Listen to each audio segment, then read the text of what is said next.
Yo, No Maniacs. Welcome to the show. This is Nomad Live, all Bears all the time, in conjunction with Sports Zone Chicago and the SuperBack Shawn Sierra, man. Hey, you guys are on mute. If you can unmute yourselves, it'd be great. Welcome to the show, man. I see a bunch of people in here ready to talk and chat already. Got a bunch to talk about. Seems like there's just a bunch to talk about, man, and we're never going to be able to get to it all in this one show. But for a note, Ryan Poles has hit the media circuit today for whatever reason. He did a interview today or yesterday with Joniak and Thayer. I got some takeaways from that.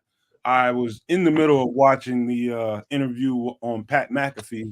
He's on right now. I don't know if he's done interviewing or not, but I was watching that and got some takeaways from it too. And we're going to talk about that. We're going to also talk about, there's a clip with DJ Moore discussing, his little bit of work with Caleb Williams and some of the things he said. There's some takeaways from it too that we want to point out. Meant to get to that yesterday, but we didn't get time. Didn't get enough time to do that. And also what you saw in the thumbnail, what I believe is it's going to be a heated training camp battle at the other left end spot. I feel pretty good about knowing that as the roster sits right now, that first spot is going to go opposite Montez Sweat is going to be DeMarcus Walker. But the rest of those guys, I think it's going to be a pretty heated battle as to who positions themselves where and in what part of the lineup they'll be coming in, or if not. So we're going to talk about all of that, but in order, we'll discuss Poles and his interviews right away. But let me shut up and pass it on over to the SuperBack. Sports owners and Nomadiacs unite. Welcome. Shawn, your mic is pretty loud. Oh, well, let me lower that. Let's see, how's a lot better. Much better? Okay. Yeah. Let's try that again. Sports owners and Nomadiacs unite. One more again. Thanks for tuning in. I'm excited to get to talking today. I had a good show today earlier on my show, and I can't wait to talk more Bears with the fellas. So make sure you follow Sports Zone Chicago's YouTube page. Make sure you follow the Nomad Network's YouTube page, and let's kick it. Kedz?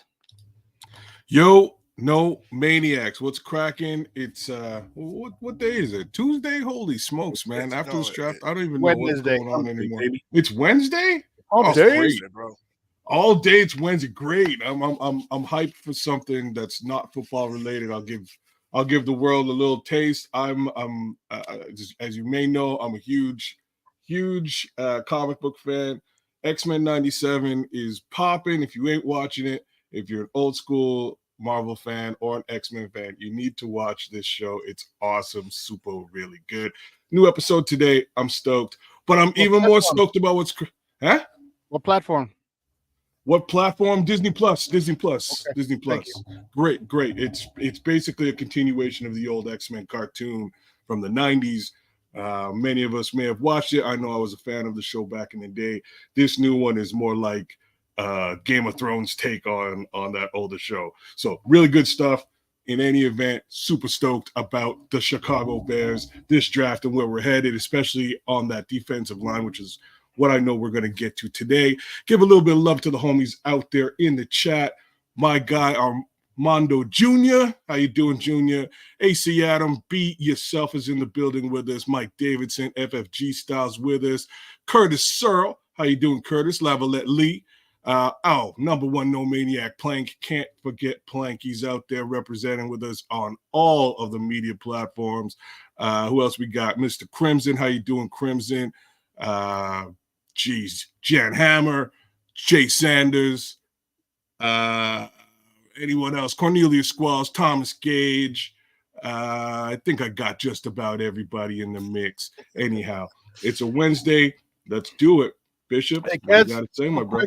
It's Lavette Lee. Lavette. Yeah. Did I say Lavalette? Yeah. Whatever. My bad. Lavette Lee. Next time, Lavette. Bishop. Good afternoon, sports zoners and No Maniacs. It is Wisdom Wednesday. How y'all doing today?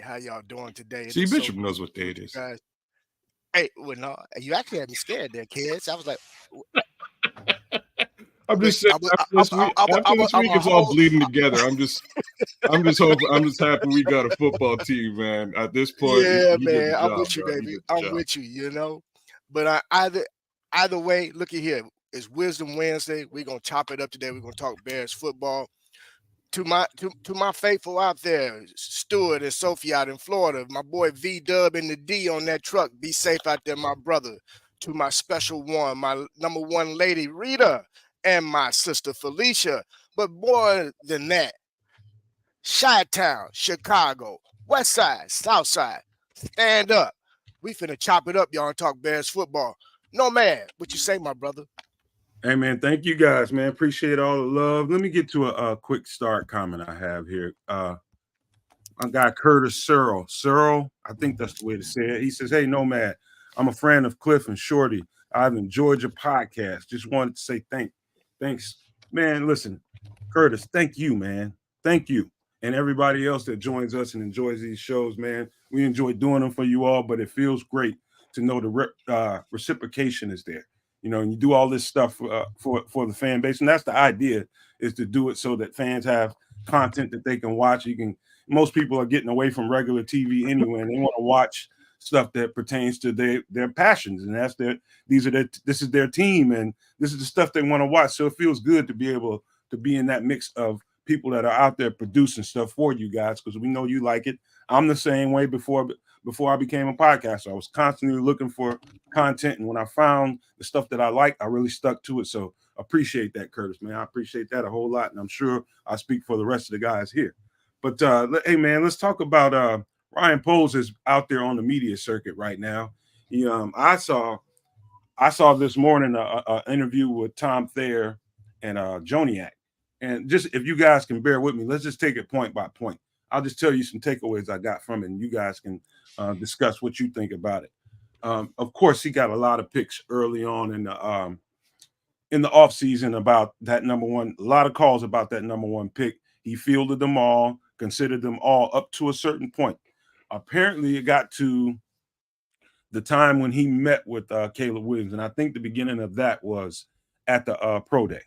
When he met with him, they had dinner the night before the pro day, and I believe that. And so what I got from it, you guys, is I think they kept an open mind listening to Ryan Poles. I think they kept an open mind the whole time until they met him. And it sounds to me like instead of him convincing himself about Caleb Williams, he allowed Caleb Williams to convince him that he was the right pick and the number one pick for them. So that was my first takeaway from it. What do you guys think about that? Go ahead, Shawn. I think when you do, you have, because you didn't have a lot of contact with him, you didn't know, you hear the rumors, you hear this. So I think he did keep an open mind, and I think Caleb won him over. You see the guy, he's polished. You see he's a polished speaker. And so, you know what, he's very likable. He's very likable. So I think that was basically the icing on the cake, and it's probably what happened. He's just, he came again. There's no anti-Caleb hate for me specifically. I can't speak for every Justin Fields, enthusiast. But there's no anti-hate for Caleb.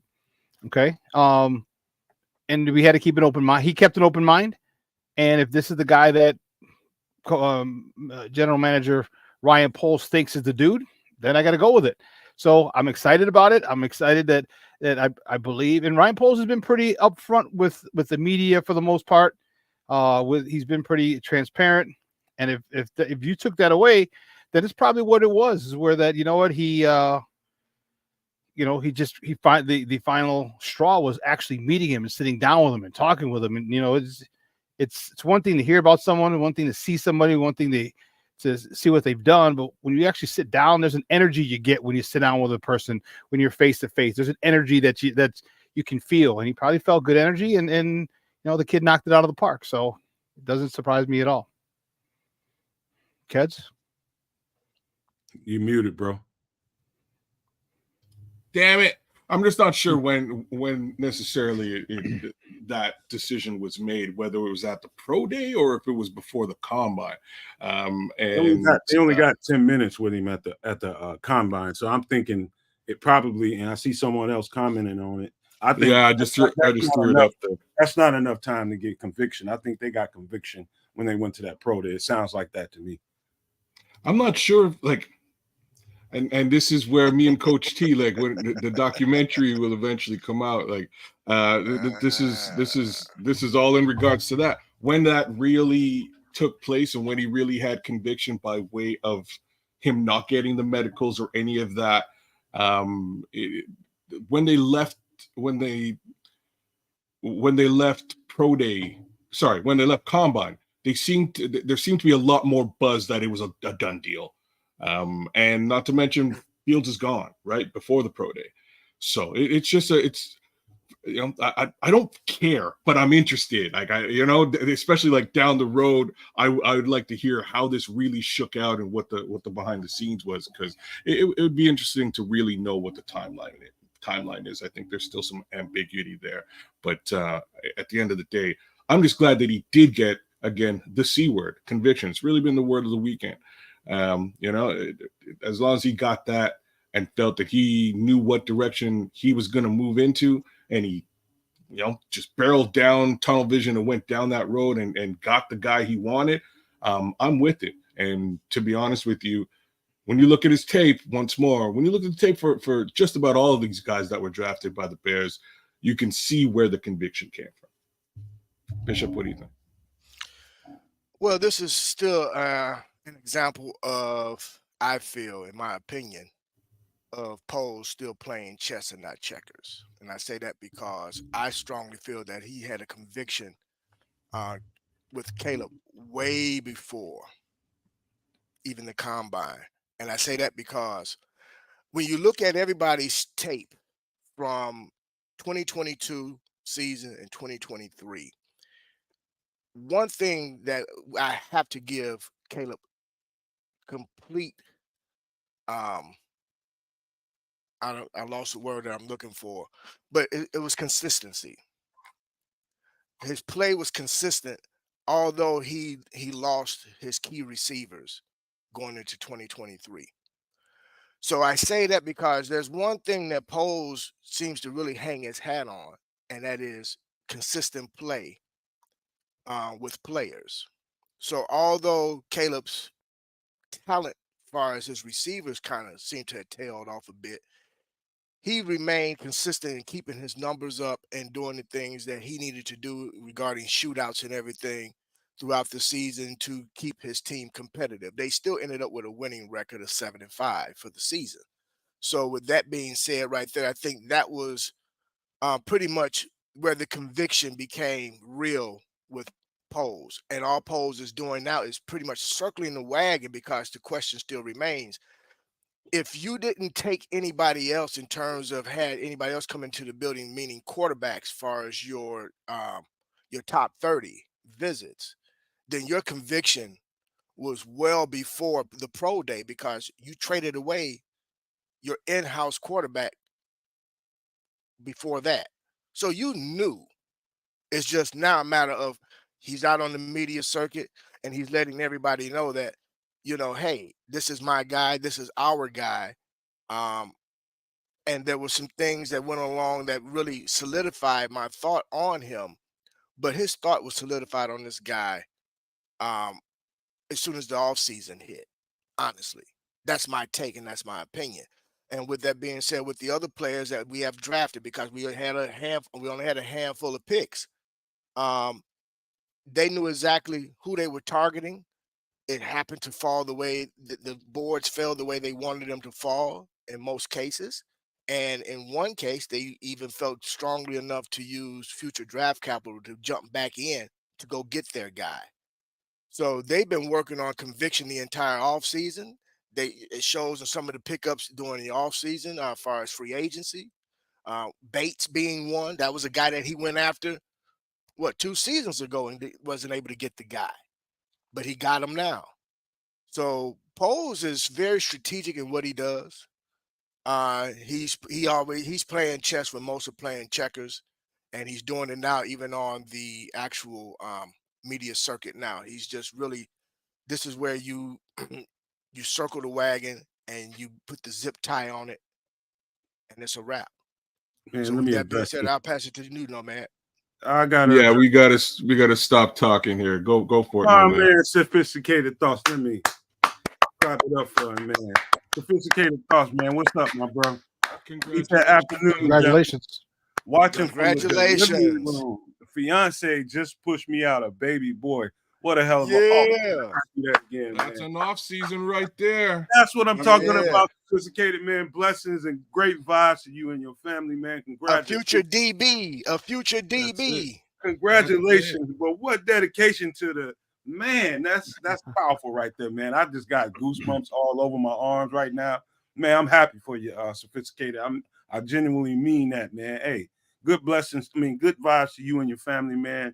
Here's to a happy baby boy and a healthy one, man. So shout out to Sophisticated Thoughts for that, man. Wow. Yes, indeed. Let us know what you named the young man. Congratulations to you and congratulations to you and your lady. Nomad's not a bad name, my brother. That's all I can tell you. And welcome to the world, young baby boy. Welcome to the world. Hey man, you're getting all kinds. I don't know if you can see it, Sophisticated, but man, people are showing you all kind of love in the chat. I don't know if you're on your phone and can see it, but man, so much love for you in the chat. Hope you can appreciate that, and I know you will, man. But real fast, so Berlissimo pointed out something here. Let me pull that up. Berlissimo, he said allegedly, Vikings offered number 11, number 23, and first round next year for number 3 overall. How tempting, I'm gonna start with Shawn. How tempting is that to you when you feel like you got the right guy, but you're still fielding offers? You got your mind on the right guy, you're still fielding offers. But this alleged deal, what did you think about this, Shawn? But who was that for? New England? Yeah, that was for New England, the number 3. Yeah. Oh, I don't really care about it. Oh, damn. I misread that. That's my bad. My bad. But, I love the answer, though, SuperBack. You're right. I misread that. Who cares about the Vikings? Who cares about the Patriots, realistically? But look, I'll give a little bit of commentary here. It was to be expected. The trade that they made with Arizona, a lot of folks were turning around and going, "Oh yeah, they're going to trade back up with Arizona." And I was like, "Why would Arizona trade again with the guys they just traded to and get the pick they just traded away? Like, that's just not going to happen." But you make a bundle, you make a package, and then you try to go up one more with the guy in front of Arizona. Now that makes sense to me. It makes at least it's worth a shot. But as I mentioned yesterday, I know the Vikings were all in trying to get much lower in the draft. I also am well aware that the Raiders were trying to get much lower in the draft. But I think the Vikings just offered a much bigger package. Even then, so much for that. You pause. Thanks. Yeah. Anyways, you know what? My mistake for even bringing that up. I misread the statement. But you know what I liked about it the most, and this is the thought that permeates in my mind about the whole thing, is he kept an open mind up until he didn't. And then when he got that conviction that we talked about, he stuck with it and stopped answering calls. And this is just per him on the interview. It got to a point where the calls went dead because he stopped answering them, and they felt like, okay, there's no chance, and the calls went dry on him. But I do appreciate the fact that he didn't get stuck there with the thought in his mind about what he thought about this quarterback, and he went in and sat down and spent time with the cat and found out, that he was impressed with, I guess, interviews with his teammates and coaches and stuff like that, and what they said about what kind of teammate he is. Instead of getting a tunnel vision and getting yourself focused on the guy, he allowed that guy to convince him and the other people around him to convince him that he was the guy. And from my standpoint, I can appreciate that. That means to me that he didn't get overzealous about this number 1 pick and this one guy. And so that's comforting, knowing that he was that way as a fan. So that's comforting to me, Shawn. I don't know about you. Yeah, he just did his due diligence and let it play out. He didn't no preconceived notions. I'm sure he had a thought or idea of how it would go, but he let it play out. And then, I just think he was, I think he just let it play out, and he's happy with the decision. And whether Bears fans are happy or not, go with it. All right, we're Bears fans. Let's roll. Like I said, I said it long time before, a few months ago. I said, I told you what I wanted. I said, but I also said that I trust Ryan Poles. So even if he did do something that didn't agree with what I thought he should do, I still trust him, and I still do to this point. I'm in full agreement with all that, man. You go ahead. Well, I'm gonna look at first. The first thing, as far as with Bearlissimo, what that really says is, even though it has nothing to do with the Bears, it's irrelevant to the Bears. What it really says is what each team thought about these quarterbacks, and no matter who wanted to trade up, those teams that took quarterbacks felt that strongly about the guy that they took. So, with that being Except for maybe said, Atlanta. yeah, but no, well, what Atlanta's doing is Atlanta's like, they don't think that the next two draft seasons are going to be strong at quarterback. That's what it says, what it indicated to me. So they went ahead and got their guy now, so they don't have to worry about it the next two drafts, and they can develop their guy. That's what I took from that pick, me personally.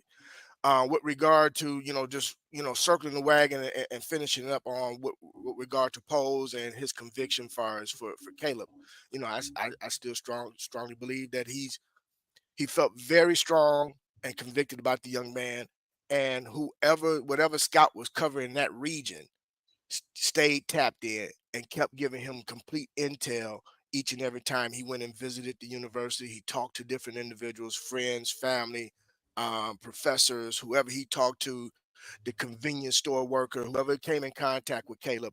And based off of all the intel that they received on this young man, it was enough to solidify what he thought about the young man, strongly enough to move off of his quarterback that he had in house to go and get his guy. So again, he's just circling the wagon, and he's just putting the explanation point, not a period, but an explanation point on why he decided on this young man, and that he is moving in that direction. And for the next 4 to 5 years, as long as he's the GM, that's his guy. Yeah, man. Here's where I think it got pretty interesting to me. This part of the interview I saw on Joniak and Thayer when it came to Odunze. Here's the part. And when he was asked about him, and I guess he was talking about in reference to the receivers that were on their board. He was confident that Odunze, he felt good about Odunze being there at 9, and he knew this is him, and he knew that if Odunze was there at 9, he was not passing up on him. So he was also convicted about this kid as well.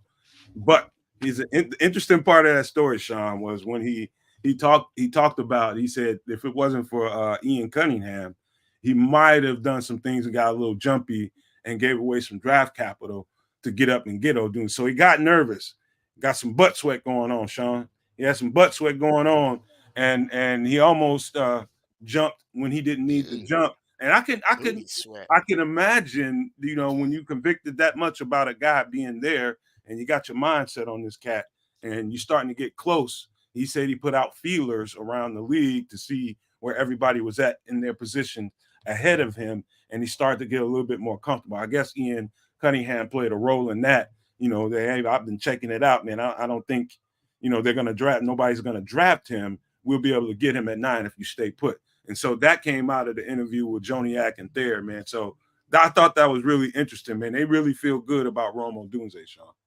Yeah, they do, and they should. This kid is if you watch the story, I thought it was a great story about him and his grandfather, and he's got a mature sense about him.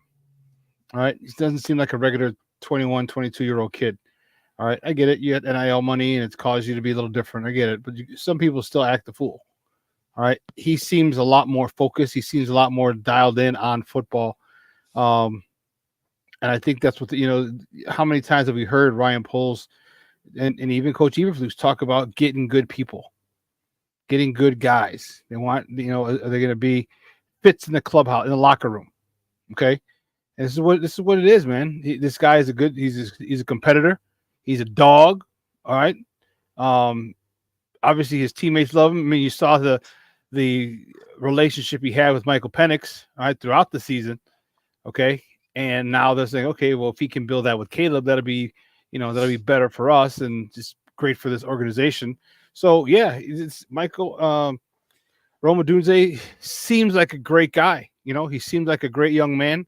And not only did the Bears get a phenomenal football player, they got a great young man, and that's kind of the way Ryan Poles goes about his business, is getting selecting young men who are not just great football players, but are also great men, because it limits the amount of off-season incidents that you got to deal with, that you got to, because if stuff happens, guess who's got to come to the mic? Guess who the press wants to talk to?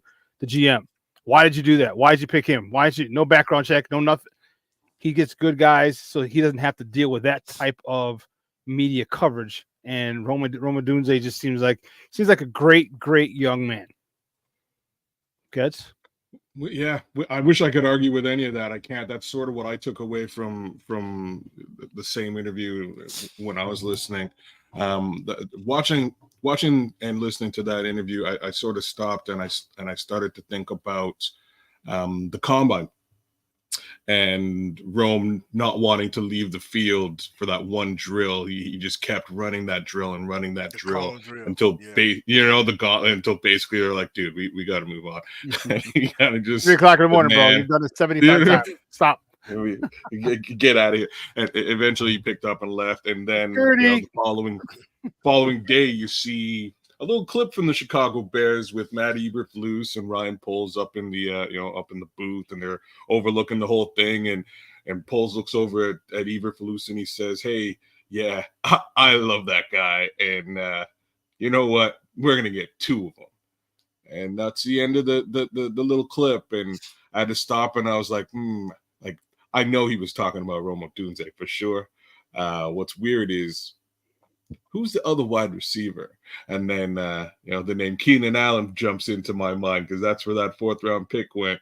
So we got his 2 receivers and we're ready to rock and roll. So I'm glad he had conviction on that one particular player as well, to the point that he was even ready to jump up and trade up and get him and spend some additional capital if the need be. But once again, thank you, Atlanta Falcons / Ryan Pace, for doing what you needed to do. I know Ryan Pace ain't really involved in the pick, but in any event, just smells and feels like he's involved in it. He might not. I'm just saying he might not have the last say, but he's involved. I'm just saying, smells and feels and looks a whole heck of a lot like Mike Glennon. If it walks like a duck, it talks like a duck. Might be a duck. Thank you to them. Quack, quack. Quack, quack. I'm just happy that, again, they got their quarterback. Good for you. We'll see whenever he decides to make it on the field. I doubt we'll see any hide or hair of him for the next couple of seasons. In the meantime, we got ourselves a wide receiver core that has put the league on notice. So pay attention. You might miss it. Bishop. Well, what I took away and what I like most, and remember, you guys, I said early on that Roma Dunze was that guy. I always had an affinity for the young man. I loved his work ethic, but more importantly, I just love how he run routes. I love I liked everything about the young man. What I like most about the young man, the young man is a lifelong Bears fan. His favorite player was Devin Hester. This kid, why wouldn't you want a guy that wants to be on the team because it's his favorite team? So you get a guy that, one, has been a fan of the team. His favorite player is getting ready to go into the Hall of Fame. And how ironic, they get to play in the Hall of Fame game this year. And then you go and get this young man. And this young man he's dedicated to his craft. He wants to be great. And I expect him to be just that. Not taking anything away from, Maserati Marvin, because he's going to be amazing as well as Malik Neighbors, and the sleeper and Brian Thomas Jr. But I think there's something really special about this kid, Roma Dunze. And I think that we've really, for the very first time, man, I think that the Chicago Bears pretty much hit this draft out of the park, bro. Even if it's just those 2 picks alone, and it says a lot, man, to see the state of this organization with the people that's in the front office making decisions, to the offseason acquisitions of the offensive staff, to the offseason acquisitions in terms of picking up free agency and addressing certain positions in depth, and then the draft.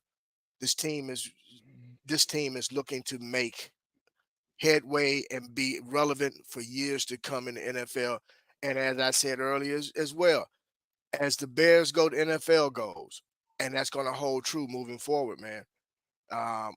We on to something special here. Just strap up and get ready to enjoy the ride, man. And everybody know I was a big time Justin Fields supporter. I wish him the very best in Pittsburgh, who did well as themselves in their draft to make sure that they did what they needed to do for their 2 quarterbacks.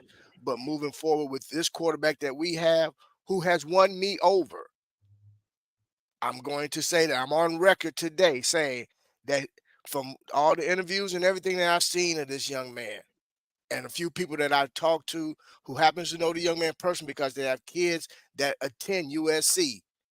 He's a heck of a kid. He's a heck of a young man. He cares about the organization. So what he's saying about how he cares about everybody in the organization and his offensive lineman and everything, this kid is special. This kid is real. He's coming in with money, so he already knows what he needs to do, but this kid's got a level of moxie to him. And because of that, I think that's going to bode him well. And hey, man, he got the keys to the Rolls Royce, baby. So he's got to do what he got to do at this point. So it's going to be on, y'all. Strap up. Let's get ready to get it. Nomad, to you, brother. So here's an interesting part. Now, I was looking at body language when I heard this, and I can very well relate to this. And Poles was being asked about what he's looking forward to the next phase of the process for these rookies and these draft picks. And he pointed out, he said the mental aspect of it. And what he meant by the mental aspect, I'll go on a little bit further. He's talking about getting that playbook. And what we run is a West Coast style of offense. And so I know firsthand what that learning curve is going to look like for every last one of them, the quarterback, the receivers included, and them getting a jump on it and learning the basics of it. And what I mean by the basics, the route combinations, the verbiage, and I'm talking about verbiage when I'm talking about getting in the huddle, being able to relate the play to the huddle, getting to the line in the right proper amount of time, and spitting out what you need to spit out, and getting that play off on time. That's the mental part of it. It has nothing to do with that part alone is enough. And then you get to the point of the route concepts and the timing and all that stuff that comes with it. It's a mental hurdle that every last one of those guys from Caleb on down to Amagadi are going to have to deal with. And so that mental part that they're going through right now, they're going to need to be spending a bunch of time on their own, without a coach, schooling them. You got to spend time. And that part of it is going to be interesting. And I don't want to temper anybody's expectations about what this team should be this year and what that has to do with it. But just to let you know, that part of it is a specific hurdle, and they're going to have to jump it fast in order to get this thing off the ground and running quick. But Shawn, what do you think about the mental part they're going to have to go through? It's an adjustment, man. Every level up is an adjustment. Now, you have, it'll be a little easier for Caleb because he's had money. Okay. He's had money. He's lived on his own. He's a lot more mature than most people, I think, would be at his age. He was, what did we hear about him in LA? Nothing. We didn't hear about him at the club. We didn't hear about it at red carpet events. We didn't hear about him in anything, and he could have been part of that. Matt Leinart was part of it. Remember, Matt Leinart, and he was part of that whole in crowd, the be seen crowd, and Caleb wasn't. And Caleb had every opportunity to that. Hell, the only thing we know about Caleb was his gorgeous apartment overlooking the city of Los Angeles. That was literally it. Yeah, that's it. That's all we really know. That's all we heard. Yeah. So the mental part of it, I think, is in. And when I had his his high school coach on. He said it, and Caleb reiterated it as well. He's like, Caleb just wants to win, and he's focused. So when you want to win and you know what to do, you put everything else. If it's not geared toward you winning, everything else falls to the wayside. And Caleb seems like the person who's going to push everything to the wayside if it doesn't involve winning football games. So I think his mentals are there. He's going to have to deal with the transition, but I think because he's been in the spotlight, because he's had to deal with this, it's going to be the transition will be easier than it would be for quarterbacks years past.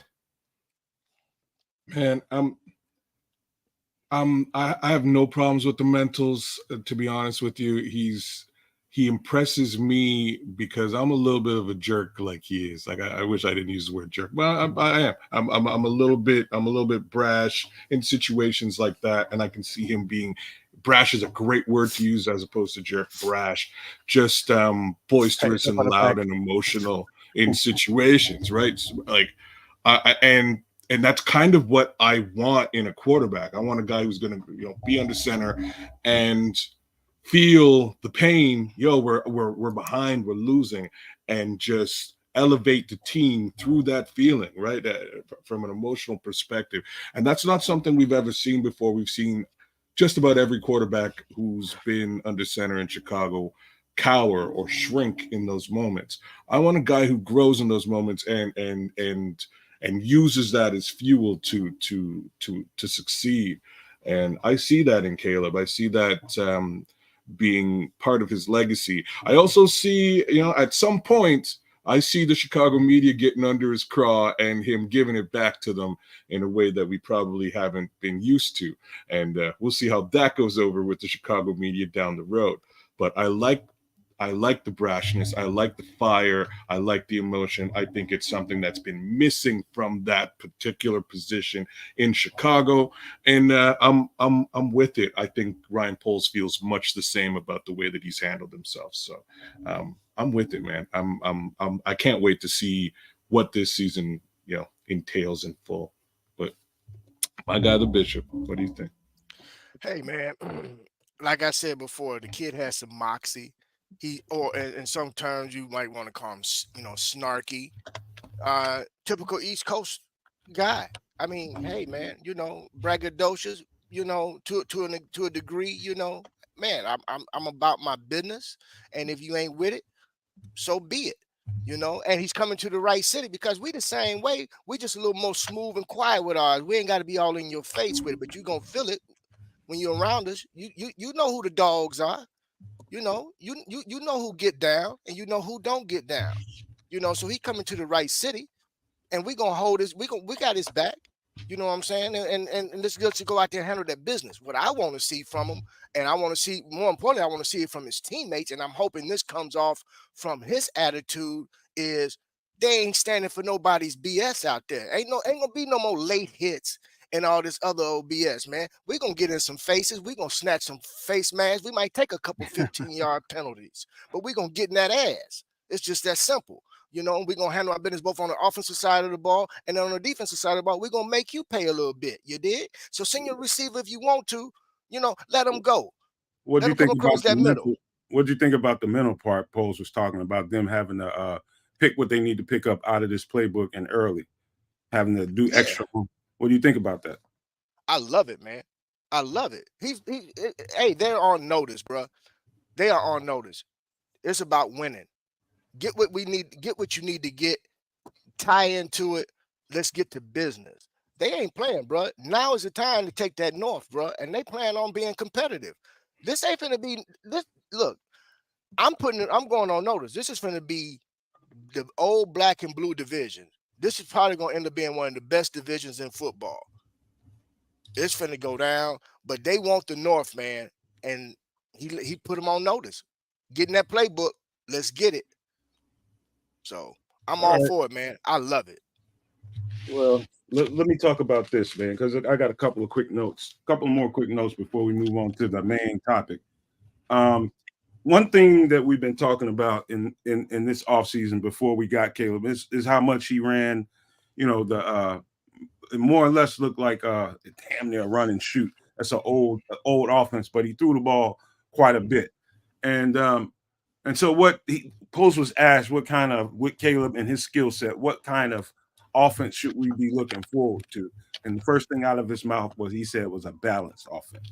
And that's music to my ears, because you really wouldn't want to see a rookie quarterback throwing the ball way too many times when it's necessary. Not to say that he can't. He's got the skill set to really whip that thing all around the field if they need him to. And in situations, there'll be times when I think they will ask him to throw that ball way more than he normally would. But Shawn, he said the balance, and that's, you're like me, man. You believe in balanced offense. The run game is just as important as the passing game. And to hear him say that was like, because I think you have a running back stable that is just as good, or that really is going to be the best friend of the quarterback, a rookie quarterback. That running game and that tight end is going to be his best friends, man. But what do you think about that, Shawn? It has to be. All right, you're not going to put the whole weight of the franchise on a rookie. It doesn't make sense. All right, it just doesn't make sense at all. So you have playmakers. If it can be a much better Brock Purdy, the kid's going to acclimate and do very well. Brock Purdy's got weapons. So now Caleb Williams has weapons. Don't try and do too much. And I asked Randy Trivers, his head coach in high school, I said, do you think Caleb is going to have an issue, probably not throwing the ball 35, 40 times? And he's like, man, he said, listen, he goes, Caleb threw it 40 plus times. He said he also threw it in the game. There are also games where he threw it under 15. He said, and he was okay as long as we got the W. He said he just wants to win. So if that's the case, good. Then Shane Waldron, it's your job to make sure you rely on the run. All right, short, quick passes. Get the slants down. I don't want too many screens. You saw enough of that crap. Oh, but jeez. Short. Give me slants. Give me ins. Give me curls. Give me quick outs. All right, give me crossing patterns. Give me short things to really, really help the connection. You want and the confidence of Caleb.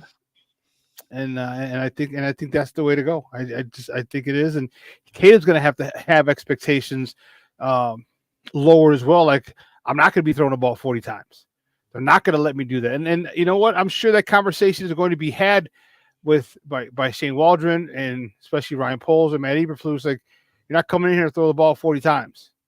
I'm not saying you're not going to hit it once or maybe twice, but that's not what we're here for this year. This year being the operative phrase. Once you're able to understand and digest it, and you make this playbook your own, well, then guess what? A lot more liberties, a lot more freedom comes with that. Yeah, verissimo.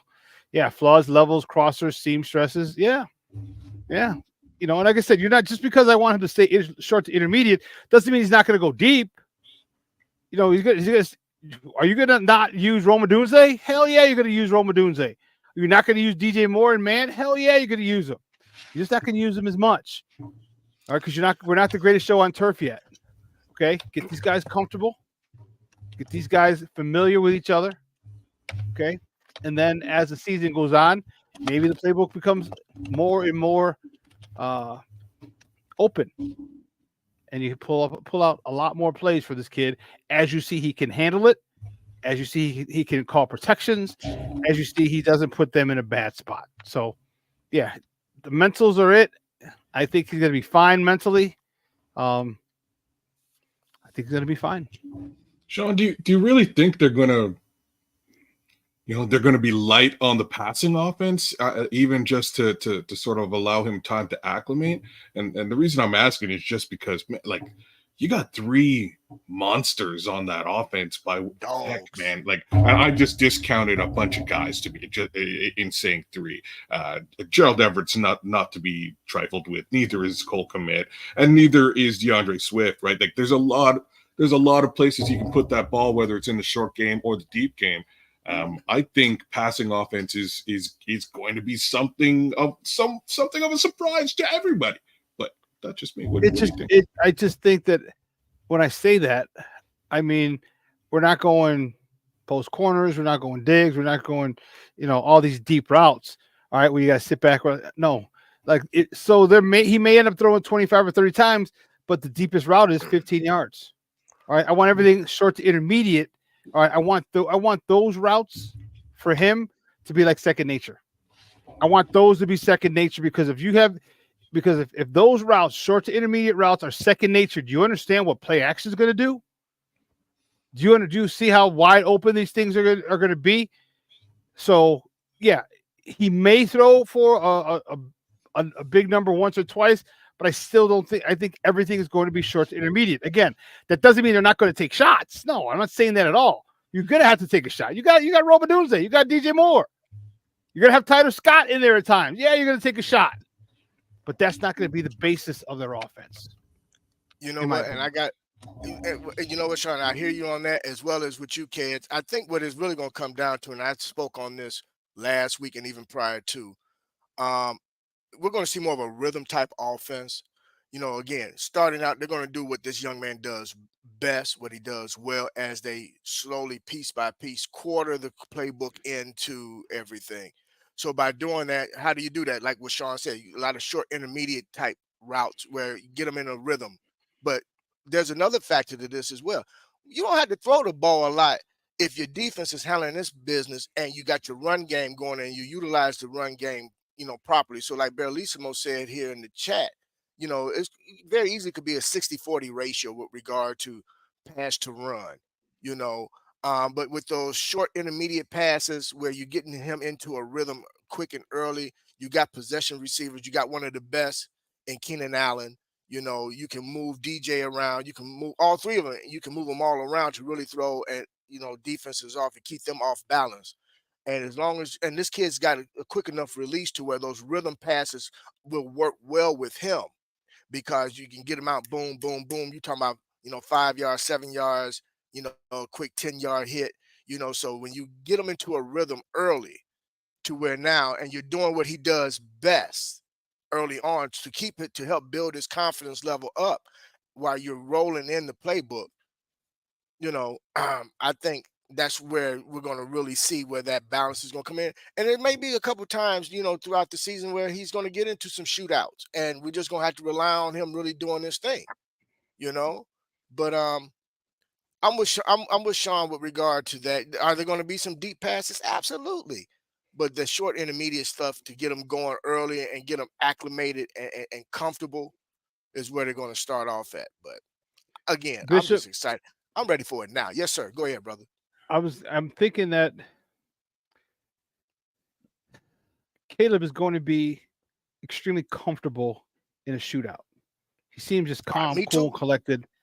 And I think that when it's there, because listen, we all been in situations.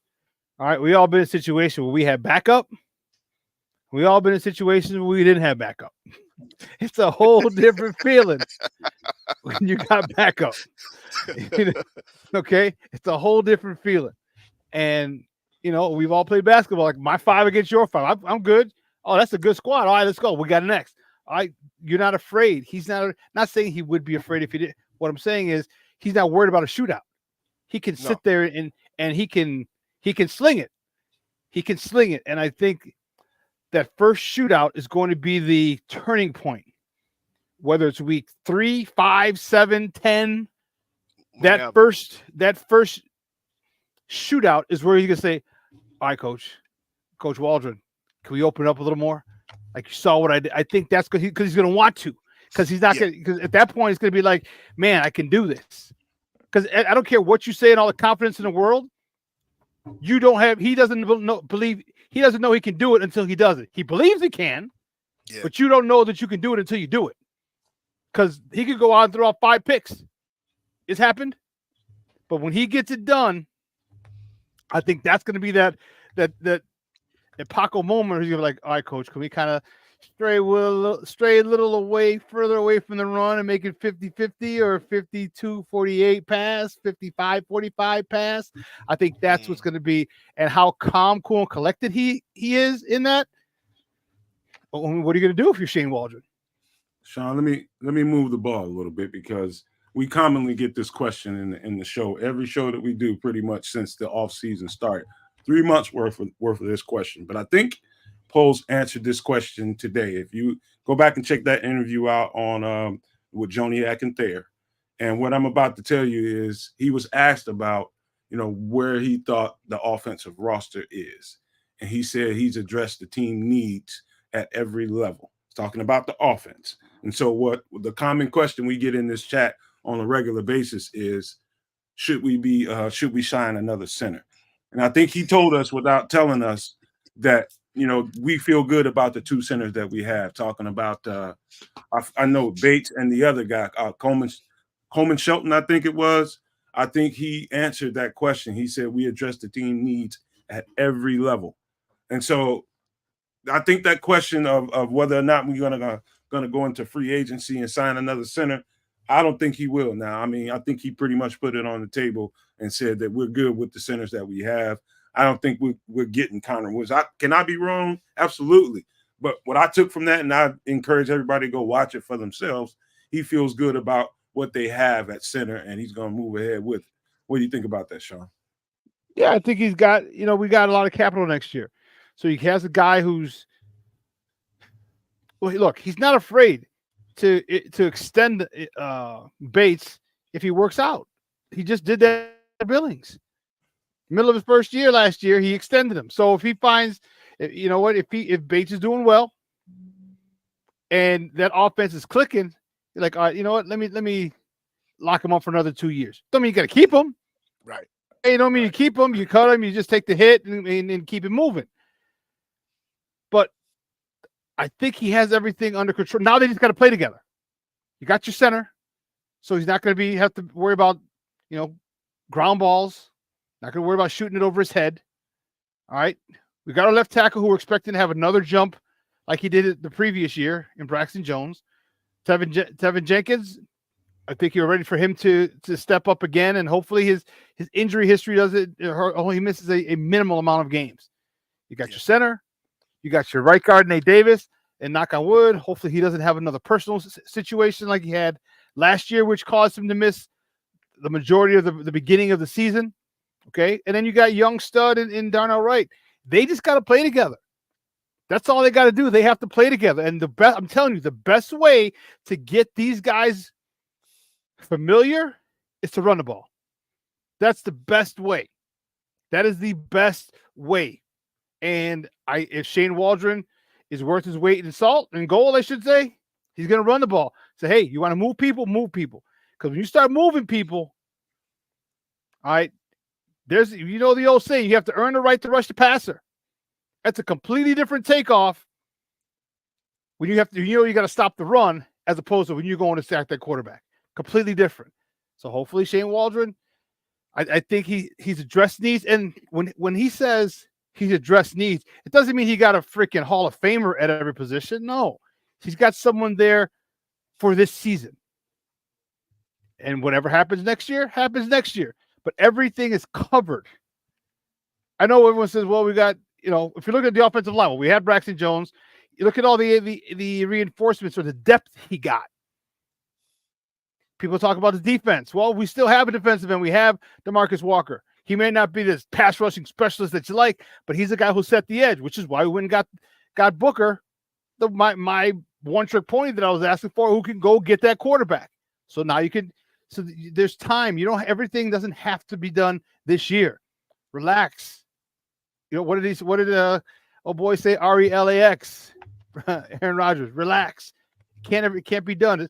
I think they're one draft away from being it. I think after the 2025 draft, I don't know if I said it on this show or if I said it on my show, but after the draft next year, NFC title game or bust. If we don't get to the NFC title game every year from that point on, then it was a lost season. So let me preempt you here. My problem with this question is to pose another question. You ever see a football team who's ready for a Super Bowl push, who doubled down and went, hard on a center? Right? I just don't see that. I don't see that happening. I'm under the impression, and I'm going to use the C word again, conviction. If there's any player that Ryan Poles had conviction on outside of Caleb Williams here, it's definitely Ryan Bates. Like, you don't, as a GM, you don't go and try and get a guy flop and then go back to the well and finally secure him and have worries about him.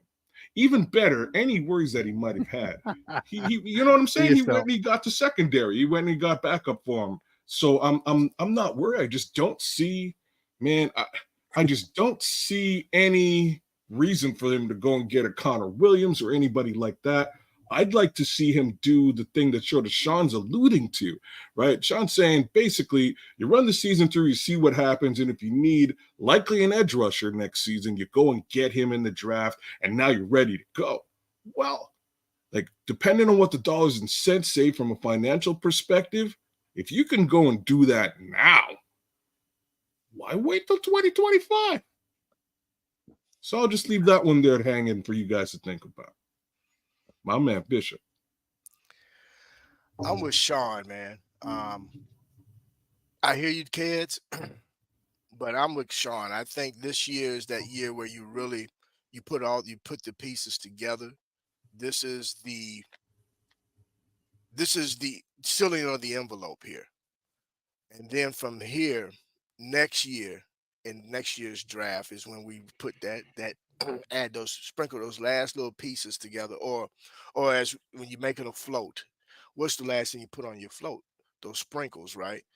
And those sprinkles is going to be what's going to help catapult and push them into the NFC Championship and pushing toward being competitive as far as the Super Bowl. I hear you though, Kedz. If you can do it now, why wait? But I just think, just to be, again, Poe's biggest thing is consistency. So I just think this is that year when you put everything together and you seal the envelope, and then you come back and now you put the stamp on it with regard to adding that final piece or two that you're going to need because of all the draft capital we have next year to really make that next push. So yeah, we should be in the playoffs this coming season. We should make a little noise. Hey, Go Bishop, right ahead, Nomad. Go ahead. Let me reiterate what the question was, and it's a bunch that we've been getting asked about whether or not we should sign a center in free agency.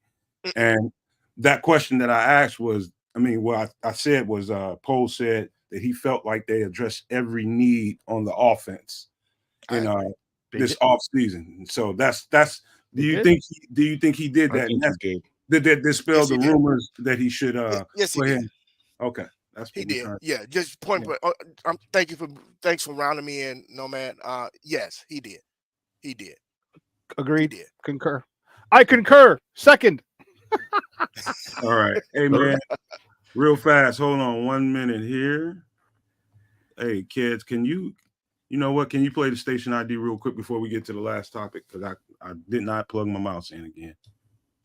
I hate mice. Don't worry about it, kids.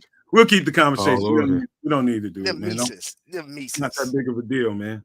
But how about this, man? Don't worry about the station ID, kids. Let me just do that myself. I'll do it verbally. Just do it. How about this, man? Sports owners and No Maniacs, man, unite. Please, if you have not, stop for a second. Stop for a second if you have not. Pause and go hit the like button for us. Do that at least. That would be great to do that for us. But if you're new to the channel, either one, whether it's the Nomad Network or Sports Zone Chicago, man, please hit that subscribe button. We are over here building like a bunch of kids with a whole bunch of Legos, man. We're trying to do it. The builders. Trying to do it big, man, and we need every bit of the support we can get. Remember, man, subscriptions don't cost you anything. When you see somebody's gonna be as dumb as I was when I first started watching this stuff and not know that the subscriptions don't cost money. Costs you nothing to subscribe. It just shows that you support what we do, and it tells the algorithm that you really, really appreciate what we have going on. So if you're new to the channel, either one of our channels, please stop for a second and give us the subscription. And if you haven't already, hit that like button for us. But here's the last part of the conversation, you fellas. And we are at an hour, man, which is a little bit overtime. So we're going to give it to you anyway. We came here to talk about that defensive end situation that we have. So I'm gonna frame this up to you guys this way. And I started to say this at the beginning of the show. I think when you hear Fu start talking about a pair and a spare, so he's got a couple. So he's got his starters, the 2 DN starters, which is Montez Sweat, and as the roster consists of what they have right now, you have DeMarcus Walker. Those are probably your 2 starters as for now. Who's coming up next? Okay, so when those 2 go sit down, who are your next 2 up? If I had to jump, and this is as the roster currently exists now, I'm gonna say it's gonna be Jacob Martin and Dominique Robinson. While those other guys are gonna fill in wherever. Because Spoles made an interesting point during his interview with Thayer, and then he felt like, and what came across to me, and this doesn't mean by any means, guys, that Austin Booker is not going to play. He's going to play. Oh yeah, but they know he's a project, and the first thing out of his mouth was he's got to get bigger. And so they know they want to put 10, 15 pounds on this kid right away. But while they're doing it, he's going to play. And so the rotation is what I'm curious about right now. And another thing that I wanted to put out there to you guys is it led me to believe that him saying he knows Booker is a project. That I think they're going to sign another edge rusher in free agency. When, who, I have no idea. We're going to do a whole show in regards to that. But he made me believe that there's still something left on the table in free agency to address that position. I think, for one, they're going to get another veteran DN, and I think that's how we're going to start the season. I think they're just taking their time and kind of counting pennies before they do it. And so what do you think about that, Shawn? They might. I think it's viable. It's viable, but I also think that when we were talking on the offensive side of the ball, the same thing on the defensive side of the ball, like does Marcus Walker take a big step forward? Because what if he takes to the tutelage of Coach Washington and he gets better? He becomes a better pass rusher. Not expecting double-digit sacks. What if he gets a lot of pressures? All right, and so I don't know, and you got to see who's out there. There's going to be cuts as training camp goes on, and you might have another reunion with Yannick Ngakoue. You really might.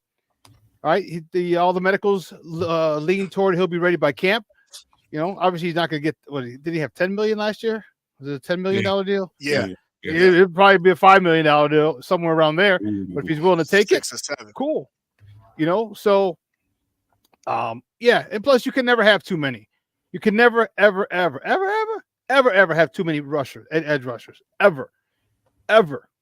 And so, yeah, I wouldn't be surprised if they sign a guy and just wait for the waiver wire, or not the waiver wire, wait till cuts, and you're still working on guys who guys UDFAs, and try and get a. I mean, what if you can get another guy like Booker as a UDFA with maybe who's more comfortable with his hand in the dirt? Now you got more of a rotation to put in. So yeah, I wouldn't be surprised that he brings in another DN, another edge rusher. Not at all. I'm definitely going to apologize, kids. I'm definitely going to treat the themes moving forward of the show as I'm going to have in mind that I'm just going to assume we're going to get another guy, and we're going to kind of toss around some of the ideas that are out there, some of the players that are out there. It's still quite a nice list of players out there. It's going to be some June 1st cuts. It's going to be some training camp cuts. So them being patient about it right now, I think, is warranted. I don't think they need to rush into addressing something like that, without letting some of this other stuff play out, because you can get into a $10 million contract for a guy that's of a certain ilk. And then next thing you know, June 1st rolls around and somebody else that's better than that $10 million player you just signed comes available. And so the same thing could happen after training camp. So them being patient about it, I think, is the wise thing to do. But it ain't going to stop us from talking about who in the hell it might be. But go ahead, Kedz. My bad. Yeah. So Yannick Ngakoue right off the bat, you're right. Definite discount case scenario, but I'm going to give the devil his due a little bit here. Yeah, he didn't get the pressure that we all would have expected or wanted, or that he historically has gotten on other teams. But the fact of the matter is, he was the guy getting double teamed all season last year up until Montez showed up. And then he got hurt for a couple of games, missed out that partnership with Montez.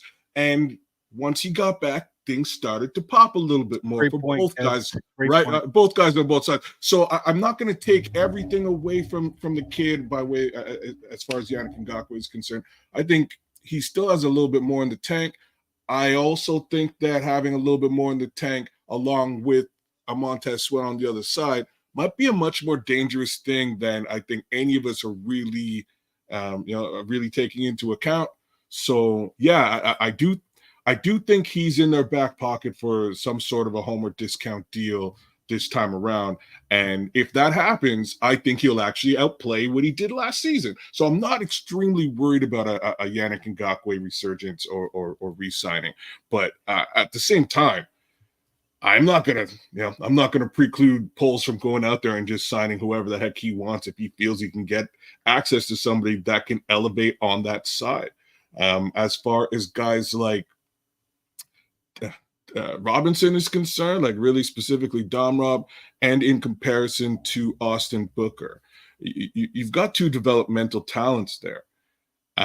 They've been trying to develop Dominique Robinson now for about 3 years. And the thing to really consider about 2 years, the thing to consider about Dom Rob is that he has changed positions, I think 4 times now up until this last 2 years. So he was tight end, quarterback, I believe wide receiver, and then defensive end, edge rusher. The thing about all that is coming into that and changing positions so many times, the one thing you're going to miss out on is the tools, right? Tools in the tool bag, as Nomad would normally say. I wouldn't think that Dom has that much by way of being toolsy. Does he have Raz? Does he have length? Yes, he's got both of those things in spades, but tools, very doubtful. And I think that's quite the opposite for Austin Booker coming in the door. Austin Booker been a defensive end. He's been rushing the passer for quite some time. Is he coming in with a tool set? Oh, yes, he is. So he's also coming in with length. I know at some point they're going to look at these two guys and go, who do we really want to develop in this position? Do we want to develop both of them? I don't think we can afford to do so. So in my mind, I think Austin Booker is going to edge out Dominique Robinson just by way of that tool set that he's bringing to the table, because they can just put him in a NASCAR type package, rust the passer in the meantime, play DeMarcus Walker and or Yannick Ngakoue if they decide to re-sign him. And I think that works out very well. But one more time, don't preclude Ryan Poles from scoring big on a available edge rusher out there in free agency too. My guy, the Bishop. Well, with that, and I know we're running short on time, so I'm gonna try to be short and sweet with this. First and foremost, I'm gonna tell you somebody who I got on my radar that I think is really going to make hay in OTAs and training camp. Jacob Martin. I'm hedging my bet on Jacob Martin. It was a reason why they went out and signed the guy. Again, intentional. Everything that Poles has been doing this entire offseason has been intentional. With regards to the development of Dom Rob and Austin Booker, what may save Dom Rob, more importantly, is because we're focused on one side of the line. I think now we have enough depth to where you can move a guy over and see what he can do on the other side of that line as a defensive end. And again, way that Coach Washington uses guys along that line is going to bode well with both. You mentioned, Kedz, what tools do you come and bring? How do you get a chance to finally utilize it? Now with the actual development of these guys, and you got a guy who has known his pedigree is known for developing defensive linemen and Coach Washington. So I say all that to say this. I think that we have enough pieces right now in place to see what we have. And if we have to go out and get a guy, and then Ngakoue, it would not be a bad move for the simple fact, when he did get hurt, we got to look at the type of injury he had. He had an ankle injury. And based on his position, it's very difficult to be effective when you got an ankle injury. And it wasn't a sprained ankle or anything like that. The guy actually had a broken ankle. And he actually toughed through until he just couldn't do it any further. So if we need to bring in a guy, you bring in a guy that's familiar with your system, already, and actually got a little taste of it, having Sweat on the line with him. But I think right now, with what we have, Jacob Martin is going to probably end up being that guy that probably will emerge, and now you can utilize my guy along the line, more so than on the end, DeMarcus. So now you get a chance to kind of move him inside and get more utilization out of him there, where he can be a lot more disruptive. And again, with this hybrid stunts and different things that Coach Washington likes to use, man, I just think that these guys was very intentional with their pickups during the offseason with with the UDFA in terms of Booker, and the in-house development of Dom Rob. I think we're going to see some amazing things out of this defensive line, especially on the defensive end side. All Go ahead, right. Nomad.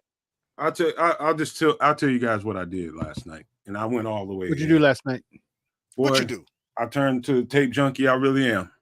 And what happened was I just, and I don't know if anybody's been watching as much Eric Washington D-line film as me, man. I've been watching a bunch of it, and telling you, here are the takeaways. Because what I did was study that tape as much as I could last night, and then save myself some time to study each one of these three guys we're talking about on this thumbnail.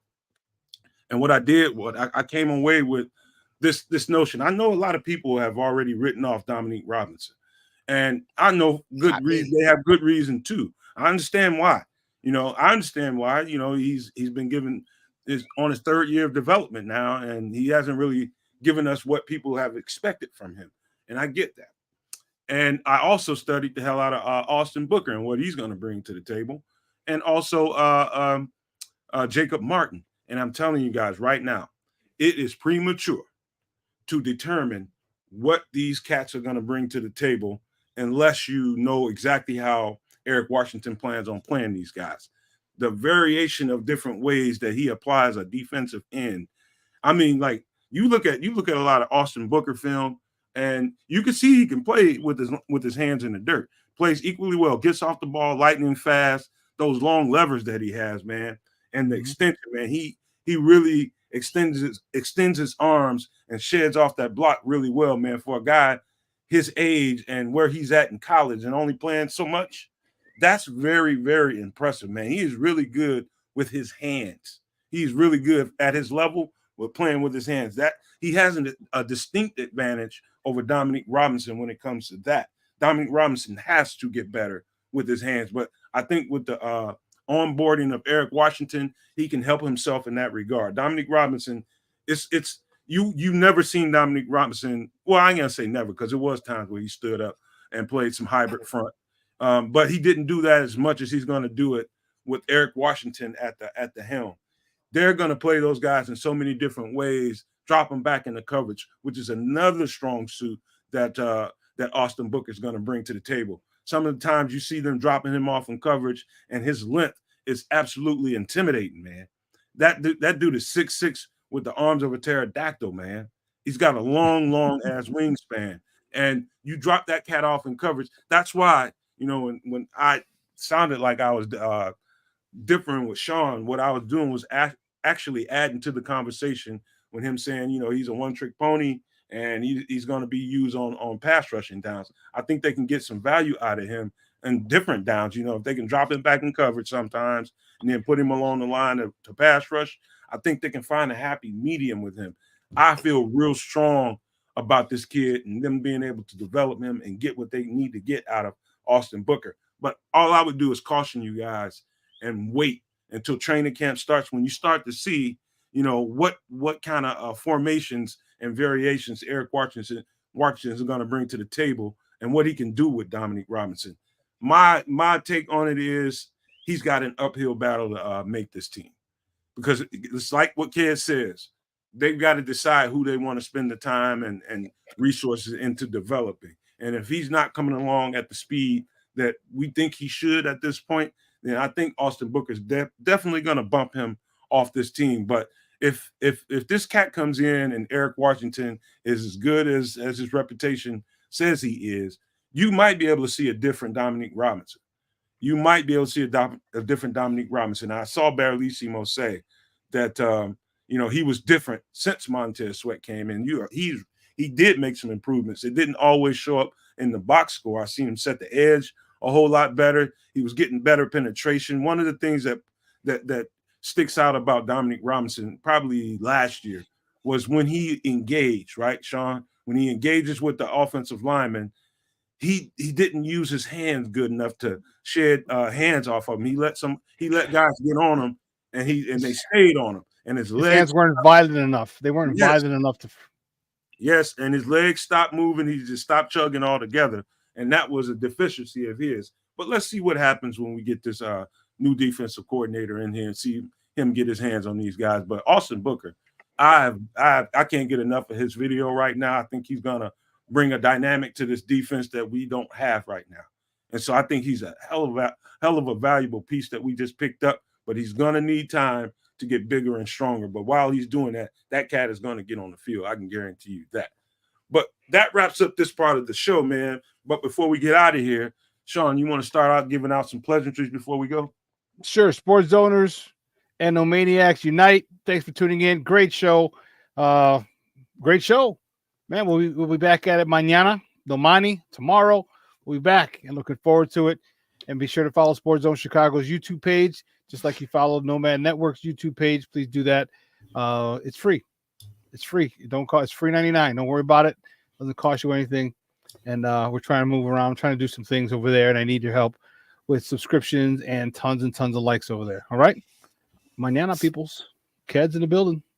Yes, Kedz in the building. No Maniacs in the building. Bishop in the building. Mr. Brian in the back. Nomad here with us, rocking with us as per normal. All good things here today. Just touching on that defensive edge position as per normal. I'll just say it now. It's likely going to be the focus of the next little bit. It's really the one glaring piece that if you add a little spice to it, it could literally flip the season on its ear. So we'll continue to pressure that, I think, as we move forward. That being said, just a little bit of love to all the folks out there. My guy Bruja, Bruja7 just jumped in late. You're late, Bruja. Same with you, Dante Purify. You're late. I'm calling out all the late joiners. KQ, thanks for coming out. Brad Holmes, no love. No love to Brad Holmes. I'm sorry. I had to do it. Broski Bear, Mr. Mayhem, King Booker World is with us as per normal. Dr. Earl is in the building with us today. Joseph Belinsky, Vizzo Joe, Squeegee, Dawn Shaver Sr., Bogey, Crimson's with us. I'm not sure if I caught Crimson earlier. Jay Grizz, Jay Sanders, Ellie Jones, Jose Sanchez from Puerto Rico. Oh, there we Boricua! go. Well done, gentlemen. Right on time with it too. Plank and She Plank was in the building today. Love it, man. Hey, we're gonna keep it rocking with you guys right until the season, and we can keep it rocking through the season. Bishop, it's on to you, my dog. Hey, I just want to say thank you to everybody that hung out with us again. A little past an hour. You guys are just tremendously committed to us, and we appreciate it. And we're equally committed to you guys, making sure we give you the content. Bishop is going to be Bishop today. I got a little something, and this is going to be a little just word of life to each and everybody. Look, we was talking about commitment today with regard to Ryan Poles and his conviction. Let's do that within our own personal lives as well. And I say that because of this. We have both men and women that are in our chats each and every day watching the show. We all have our lives. More importantly, we have very important people in our lives. Remember this: encouragement and expressing what you enjoy most about your mate will bring out the best in them. So make sure we're quick to always point out the flaws in things.